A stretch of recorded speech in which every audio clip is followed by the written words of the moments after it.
la grande prostituée, elle représente toutes les fausses religions, et en particulier, eh bien, Jérusalem. Et vous? Donc voilà, c'est ce que je veux dire. Donc il faut marcher avec le Seigneur. Il faut marcher avec lui. Sinon on ne comprendra pas sa parole.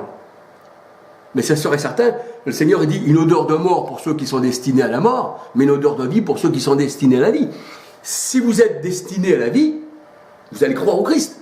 La parole de Dieu, elle dit, tous ceux qui étaient destinés à la vie éternelle crurent aux apôtres. Ça veut dire que les autres n'étaient pas destinés.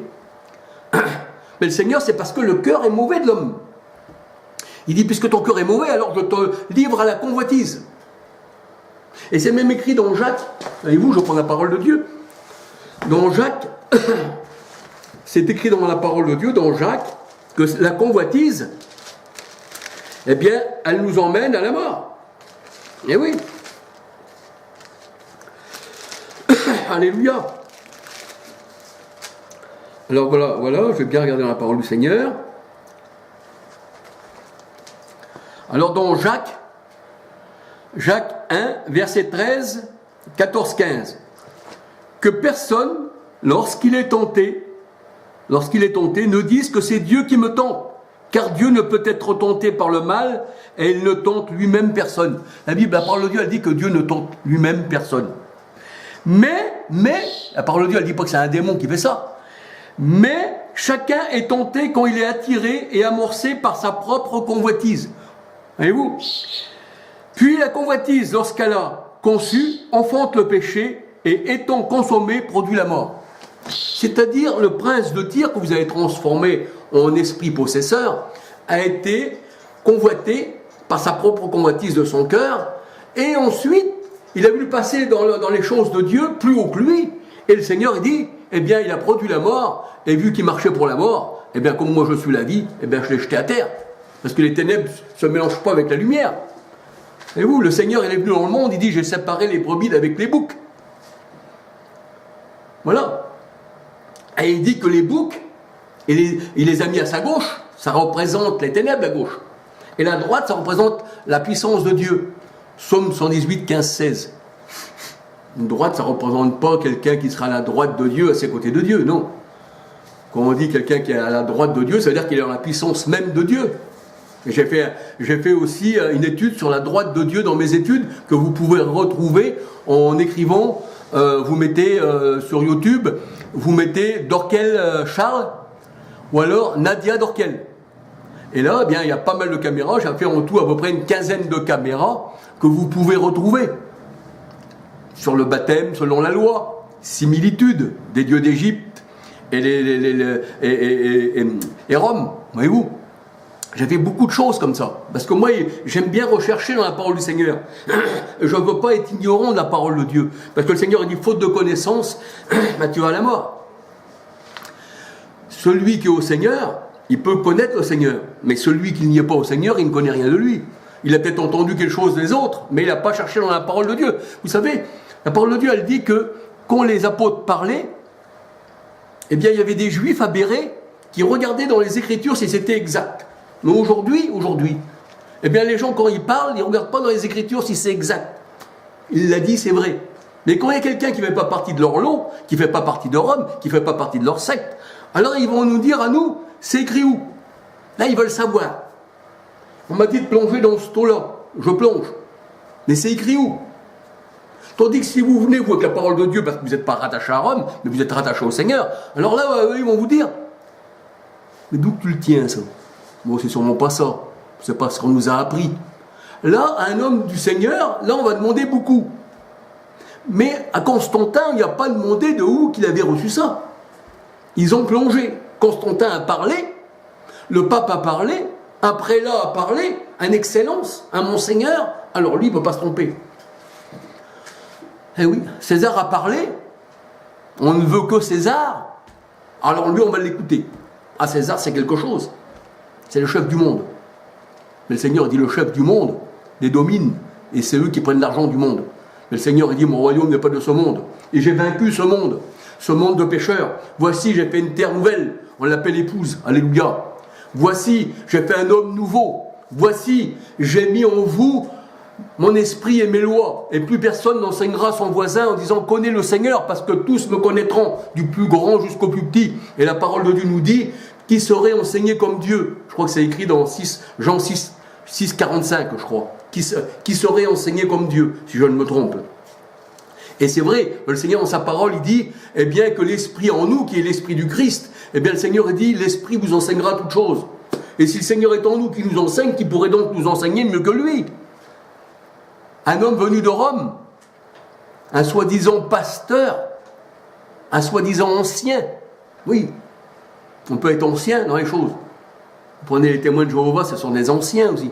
Chez les Bouddhas, les bouddhistes, tous ces gens-là, c'est des gens anciens. Ah oui, vous avez des religions anciennes, babyloniennes, ce sont des anciens. On peut être ancien dans quelque chose sans pour autant connaître les choses telles qu'elles sont. Voyez-vous? Il y a des jeunes aujourd'hui, sans qu'ils soient anciens, ils en connaissent plus que certains qui se disent anciens, qui vous apprendront même des choses encore meilleures. Pour la parole de Dieu, il n'y a pas d'ancien ni de vieillard. Ça, c'est certain. Ça, c'est sûr et certain que s'il y a quelqu'un qui vient au Seigneur, il est comme un bébé, c'est ce que nous dit la parole de Dieu. Il est un petit enfant. Et il grandit avec la parole de Dieu. Il ne reste pas enfant. À force de prendre de la nourriture, ben des fois, la nourriture, elle n'est pas trop bonne. Hein, la mère elle lui donne de la nourriture, c'est pas trop bon, elle arrive à recracher. Mais la nourriture que le Seigneur nous donne, elle est bonne. C'est pas du lait frelaté. On grandit, et ensuite on devient mûr, on devient un homme. Et là, on n'a plus besoin qu'on nous donne une nourriture, parce que c'est une nourriture solide que nous avons. Voyez-vous?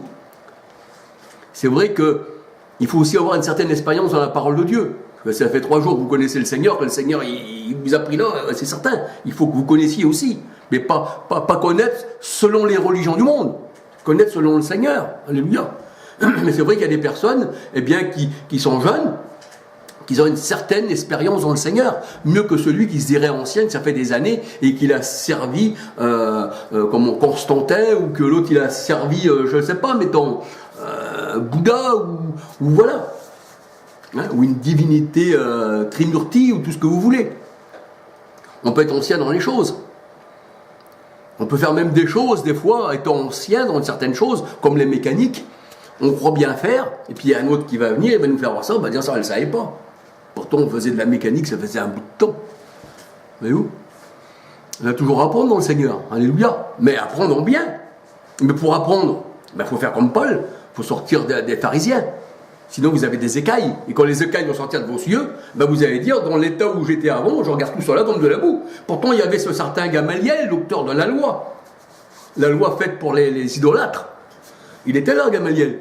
Il ne savait même pas, lui, Gamaliel. Cette loi-là, c'était faite pour les idolâtres, tout ça. Et où? Paul, lui, il était là. Mais après, il dit, je regarde tout ça comme de la boue. Et Paul, il dit, tous ceux qui m'aimaient avant, quand je faisais partie de cette secte, maintenant, ils sont devenus mes ennemis. C'est logique. Tant que tu es dans les ténèbres avec les ténèbres, ils te flattent, les gens. Tu es avec eux. Tu fais partie du même lot. Mais dès l'instant où tu dis, moi, je veux servir le Seigneur, je vais être avec lui, parce que seul lui est la lumière, seul lui est mon sentier. Alléluia. C'est lui qui m'éclaire, le Seigneur. Il dit, je suis venu dans le monde, je suis la lumière du monde. Mais le Seigneur a dit, vous aussi, vous serez la lumière. Et il dit, une lumière ne peut être mise sous un boisseau, à se mettre au-dessus d'une montagne. Et où qu'on a la lumière de Dieu, elle doit briller pour le monde entier. Aujourd'hui, je viens vous parler.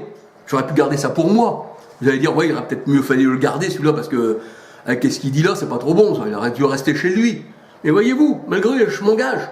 Parce que je veux plaire au Seigneur, alléluia. Je ne veux pas plaire aux hommes, même si vous dites du mal de moi. Alors là, même serez-vous heureux, qu'il dit le Seigneur, lorsqu'on dira faussement du mal de vous, parce que vous êtes à moi. Si vous étiez du monde comme le monde est au monde, on vous aimerait, parce que vous faites partie du monde. Mais le Seigneur a dit que si vous aimez le monde, alors vous êtes contre moi. Voyez-vous? Et nous, on ne fait pas partie du monde. Alors on ne s'attend pas à avoir des courbettes. Et on ne veut pas de courbettes. Non. Les seules courbettes, c'est devant le Seigneur. Alléluia. Dieu seul, tu adoreras. Tu l'adoreras en esprit, pas avec une croix, pas avec une médaille, pas avec un chapelet. Tu n'adoreras pas le Seigneur avec des idoles. Tu ne vas pas mettre au Seigneur, tu ne vas pas rajouter d'autres dieux à Dieu. Dieu est Dieu. Alléluia. Vous savez, la parole de Dieu nous dit que Dieu est Dieu. Il éclaire tout homme. C'est comme le soleil. Voyez-vous le soleil? Il y a un seul soleil qui éclaire toute la terre. On ne peut pas dire que le soleil est 3 parties. Et Christ est mon soleil de justice. Alléluia. Voyez-vous? Que le soleil brille dehors, c'est une lumière artificielle. Mais ce qui compte, c'est la lumière de Dieu qui brille dans nos cœurs, alléluia. Qu'il y a une guerre dehors, c'est dehors. Mais qu'il y a la paix dans mon cœur, c'est autre chose. Et où rechercher la paix intérieure, dit le Seigneur. Si bien que le monde, eh bien, se tue, se massacre. Mais toi, mon serviteur, ma servante, le jeune qui est là aussi, dit le Seigneur, toi aussi, tu es destiné dans ma main. Sache que je veux te donner la vie éternelle, mais si tu luttes contre moi, tu luttes contre ta vie, parce que Dieu est la vie, alléluia. Le Seigneur, il dit, tous ceux qui me haïssent aiment la mort. Ben oui, puisque le Seigneur est la vie. On ne peut pas le suivre comme ça, de dire, mettons, on va le suivre, mais on va marcher aussi dans un autre chemin. Non, le Seigneur a dit, je suis la vie. Tu es passé de la mort à la vie. Le Seigneur a dit, tu es passé du main du monde, c'est-à-dire de Satan, l'ennemi, dans les mains de Dieu. Et ça, c'est grand. C'est ça la vraie vie. Quand on marche avec le Seigneur, on ne craint plus rien. Que pourrait me faire un homme? Avec l'Éternel, disait David, je marche contre les armées. Je ne crains rien. Je suis plus que vainqueur, disait Paul, par celui qui me fortifie. Et quand on est haï du monde, c'est là que la bénédiction vient sur nous. Ça veut dire qu'on n'en fait plus partie. Alléluia. Comme je vous disais tout à l'heure, allez où ton assemblée? Vous n'êtes pas beaucoup, on n'entend pas parler beaucoup de vous. Et oui. Et là, tu me parles, là, tu me dis que je suis dans les plans de Dieu. Elle est où ton assemblée? Elle est céleste. Elle ne fait pas partie de ce monde, comme Jésus ne fait pas partie de ce monde. La parole de Dieu, elle dit que Christ nous a fait asseoir dans les lieux célestes. Et on est marié avec lui par un seul esprit. Celui qui s'attache au Seigneur est avec lui un seul esprit. 1 Corinthiens 6, 13 à 19. Donc je suis en lui déjà. Eh oui. Donc je suis assis dans les lieux célestes déjà. Et où? Il m'est réservé de quitter ce corps. Et ensuite, il n'y a plus de condamnation. Et même encore en ce moment, il n'y a plus de condamnation. Parce que la colère de Dieu n'est pas sur nous. Elle est pour ceux qui sont dans les sectes. Alléluia. Alors c'est vrai que j'ai voulu vous parler parce que ça me tenait à cœur. Je ne veux pas mettre le trouble dans vos cœurs. Non. Vous n'êtes pas obligé de dire amen à ce que je dis, non. Je suis simplement venu vous parler comme je l'entends, selon ce que Dieu me dit de parler. Alléluia.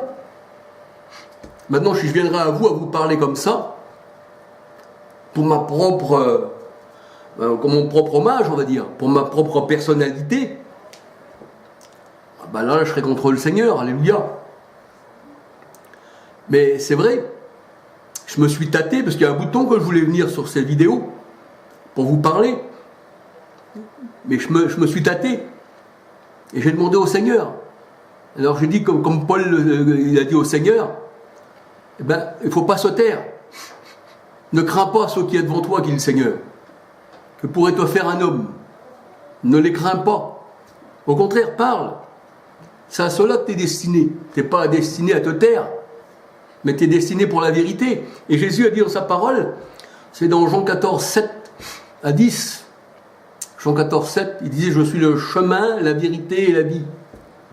Nul ne vient au Père.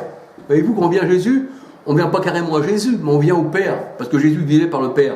Jean 6, 57. Nul ne vient au Père que par le Fils. Il est le pont qui mène au Père, ce Fils. Mais le mot Fils veut dire quoi dans la parole de Dieu? Fils, ça veut dire fait de Dieu. Cet enfant est conçu du Saint-Esprit. Hébreux 10.5 nous dit, et il me forma un corps. Et la parole de Dieu nous dit, et je serai pour lui un père, et lui sera pour moi un fils. La parole de Dieu, elle ne dit pas, il est mon fils. Non, il sera pour moi un fils, et pour ce fils, je serai pour lui un père. Parce que Jésus est venu en tant qu'homme. Ça veut dire que le Dieu sauveur, il est venu en tant qu'homme sur la terre pour acheter tous les hommes. Alléluia. C'est formidable. Autant marqué. Galates 4.4. Pour acheter tous les hommes. Parce qu'il y a un temps dans la parole de Dieu. Comme il y a un temps pour toute chose. C'est comme je vous disais tout à l'heure. Il y a un temps pour ne pas connaître le Seigneur, un temps pour le connaître. Un temps pour être à Constantin, puis un temps pour être vraiment dans la parole du Seigneur. Comme Paul, un temps il était pharisien, mais un temps il était pour l'éternité avec le Seigneur. Le Seigneur nous enlève de tout ça, voyez-vous. Donc il y a un temps pour tout. Il y a un temps d'égarement aussi. Paul était égaré aussi, il agissait, quelqu'un qui disait ça, Paul, il dit j'agissais par ignorance. Et pourtant zélé, parce qu'il y a quand même des gens sincères hein, parmi vous. Ah, faut le dire, ah oui, mais sincères comme Paul. Croyaient servir le Seigneur. Mais quand ils ont rentré en eux-mêmes, ils ont dit oui, je suis sincère, mais ma sincérité ne va pas me sauver là. Sincèrement perdu, j'ai fait aussi une vidéo qui porte ce titre. Sincèrement perdu. Mais ma sincérité ne va pas me sauver. C'est pas parce que je suis sincère dans une chose, si je la fais de travers, pourtant je suis sincère, mais elle ne va pas marcher. Voyez-vous, la sincérité ne sauve pas. Mais le Seigneur, il sait qu'on est sincère. Et si on est sincère comme Paul, qu'il agissait et qu'il était zélé, mais le Seigneur, comme il connaissait le cœur de Paul, et il dit qu'il l'avait élu avant la fondation du monde, ben il dit, Paul, c'est pas ça qu'il faut que tu fasses. Là, tu luttes contre moi, Paul. Et là, on voit que ceux qui sont dans les partis romains, chez les protestants, Vie et Lumière, tout ça, et vous savez que les protestants, malgré qu'ils soient protestants, protestent entre eux. Parce que vous avez pas mal d'églises, presque pratiquement toutes les églises issues de Rome, protestantes, eh bien, elles ne protestent pas contre Rome, parce que la doctrine, elle l'a gardée, ça c'était qu'un mot, mais elles protestent entre elles. Alors les baptistes protestent contre les assemblées de Dieu. Les assemblées de Dieu protestent contre les pentecôtistes. Et les pentecôtistes ne veulent pas de l'armée du salut aussi qui est protestante. Non, on ne veut pas. Adventistes, tout ça. C'est-à-dire, ils ont pour nom protestants. Et ça leur va bien. Ils protestent même contre la parole de Dieu, un peu comme les pharisiens. Et ils protestent entre eux. Même entre eux, ils ne sont pas d'accord. Donc c'est vraiment protester. Ils portent vraiment le nom de protestants. Protester contre eux. Chacun a son clan. Chacun a sa clôture. Chacun a ses pasteurs, paraît-il. Chacun a sa doctrine. Et chacun proteste contre eux-mêmes. Et ils protestent contre le Seigneur. Ça c'est encore plus grand. S'ils protesteraient encore contre eux-mêmes, mais qui diraient, nous, on veut le Seigneur. En dirait, ils protestent contre des hommes, mais ils protestent aussi contre Dieu. Donc ils portent le nom de protestants, et ça leur va comme un gant. Et le Seigneur dit, je les ai destinés à ça.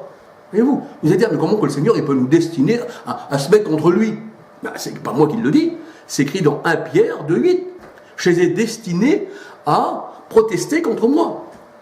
Et dans Luc 2,34, cet enfant sera un sujet de contradiction. Voyez-vous, à chaque fois qu'un enfant de Dieu véritable parlera du Seigneur, pour les sectes, ça sera un sujet de contradiction. Comme les disciples du Seigneur, les apôtres, c'était des sujets de contradiction pour les pharisiens, pour les Romains, pour tous ces gens-là. Voyez-vous, quand on est au Seigneur, on fait partie de la contradiction. Et même le Seigneur lui-même, il le dit, que Christ a été rejeté. Je suis venu chez les miens, mais ils m'ont rejeté. Mais il dit, cette pierre-là, eh bien, elles se sont butées, parce qu'elles n'ont pas cru. Et vous, ils se butent à la pierre principale de l'angle, qui est Christ. Ils sont butés. Et le mot buter veut dire mourir, c'est sûr. Parce que quand on lutte contre la pierre, ben, on va se buter, on est mort. Non, il faut marcher avec le Seigneur. Moi, je tenais à vous le dire. Vous savez, les voyageurs aussi, c'est bien, alléluia, parce que c'est un grand peuple, tout ça. Mais moi, je trouve que dans les voyageurs, il y a aussi des gens qui ont de l'instruction, qui savent, mais des fois, on ne s'arrête pas sur les choses. Des fois, on ne pense pas à tout ça. Moi aussi, avant, on me disait, mange ta soupe, tu seras grand. J'y ai cru pendant un temps. Voyez-vous, comme le numéro 13, eh bien, c'était un porte-malheur. Alors, on voit que c'est des inventions païennes. Hein, comme on me faisait croire en sorcière, tout ça, j'y ai cru, tout ça. Mais quand je suis devenu un homme, quand j'ai réfléchi, quand il y avait un temps où j'ai devenu ce temps-là, où je devais réfléchir, que le Seigneur m'a mis dans mon cœur, eh bien, je me suis dit, oui, Seigneur, faut pas que je plaise aux hommes, mais il faut que je plaise à ta parole, parce que la parole s'est faite chair, et elle est venue parmi nous, alléluia. Hein, Jean 1,14. La parole s'est faite chair, car Dieu s'est été manifesté en chair. Alléluia. Et cette parole, c'est Dieu elle-même. Alléluia. Et vous savez, quand Jésus est venu, j'aurai un petit mot à vous dire aussi là-dessus, quand Jésus est venu, quand il chassait les esprits impurs, il ne chassait pas des démons. Il chassait des esprits impurs qui étaient sur les hommes. Parce que le Seigneur, il dit que sur les hommes, il leur a mis un esprit d'égarement, un esprit de mensonge, un esprit de fornication. Et même dans Deutéronome 28, 29, il dit un esprit de délire, voyez-vous. 2 Thessaloniciens 2,11, il dit qu'il leur a donné une puissance d'égarement. Alors ça veut dire que c'est le Seigneur qui fait ça sur les hommes. Mais quand le Seigneur est venu, eh bien, ces mauvais esprits qui n'étaient plus à la gloire de Dieu, il les a enlevés, il a donné son Esprit Saint à la place. C'est pour ça que maintenant, le Seigneur dit sur toute chair, je reprendrai mon Esprit Saint. Alléluia. Eh bien, que le Seigneur vous bénisse, que le Seigneur vous guérisse, parce que le Seigneur a dit, je suis aussi pour guérir. Alléluia. Hein? Le Seigneur, eh bien, vous donne tout en abondance. Alléluia. Gloire au Seigneur. Amen.